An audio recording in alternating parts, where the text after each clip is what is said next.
I'm out of the loop. Didn't have pets. I had this fear of dogs. I know how pathetic that sounds. But never tell a friend that you have an irrational fear, because they never forget. A friend of mine calls me up. He just got a dog from a full-grown German Shepherd from the pound, a used dog. And he invites me over to his house without telling me, you know, because he's funny. And I tap on the door and I hear a sound I can't duplicate, something like, oh. It sounded like somebody was trying to start a tank. So whatever, there's something enormous behind that door.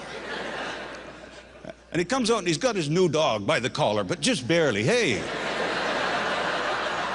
how you doing? And now the dog is like surrounding me. He's all over and he's sniffing. I'm so tense, and at one point he sticks his head right under here. Now I'm on my toes in the lurch for something clever to respond with. Geez, are those new curtains there? And he says this, don't act so nervous, he can smell fear. See, I can't believe his eyes aren't watering.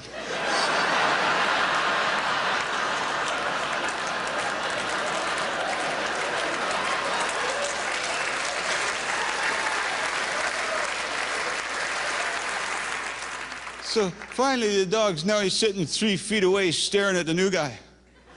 And my buddy goes, just don't get up too quick.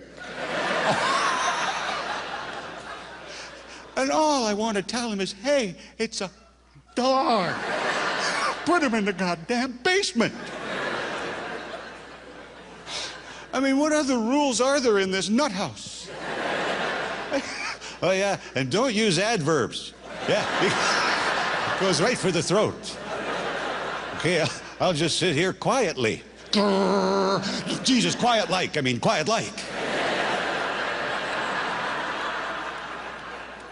But anyway, I've been out of the loop.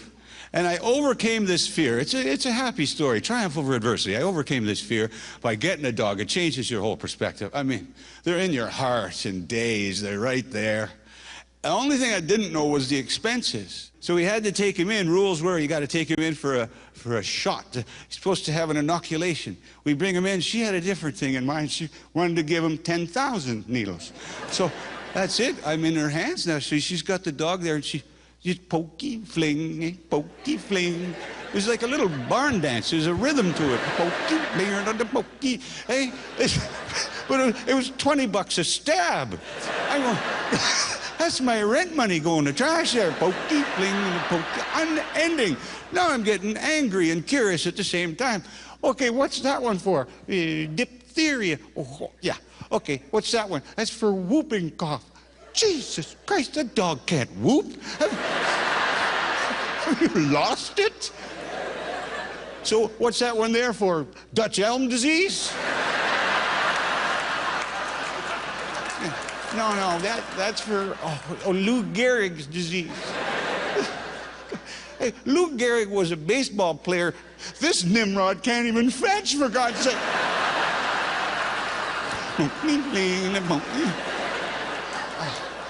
So I didn't know this rule. In the city, you have to get your dog neutered. I felt guilty bringing him back to that woman.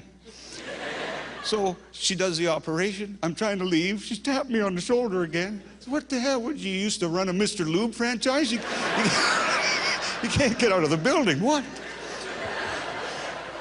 And I said, well, here's I committed it to memory. She says, you know, after a procedure like this, often a dog will suffer a crisis of confidence. They'll be lacking self-esteem. So for this laughable price tag, she said she would be quite happy to attach a set of prosthetic testicles.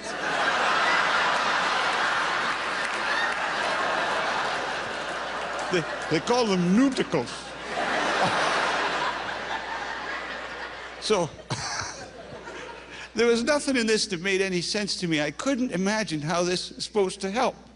here's my dog apparently at his height of insecurity, and I'm supposed to walk him back home while every other dog on the street makes fun of him. Hey, every other pooch going by, oh, those aren't real. Yeah, right, clackety, clackety, yeah, buddy. And I think we're all aware that this is not going to fool your dog for any length of time. How long can this ruse work? Maybe an hour?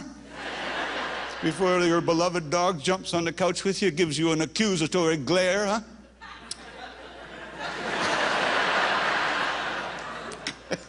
Tasties.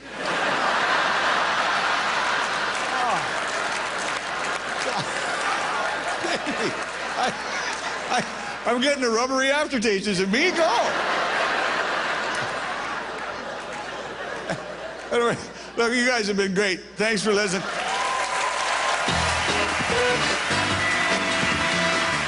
Thank you.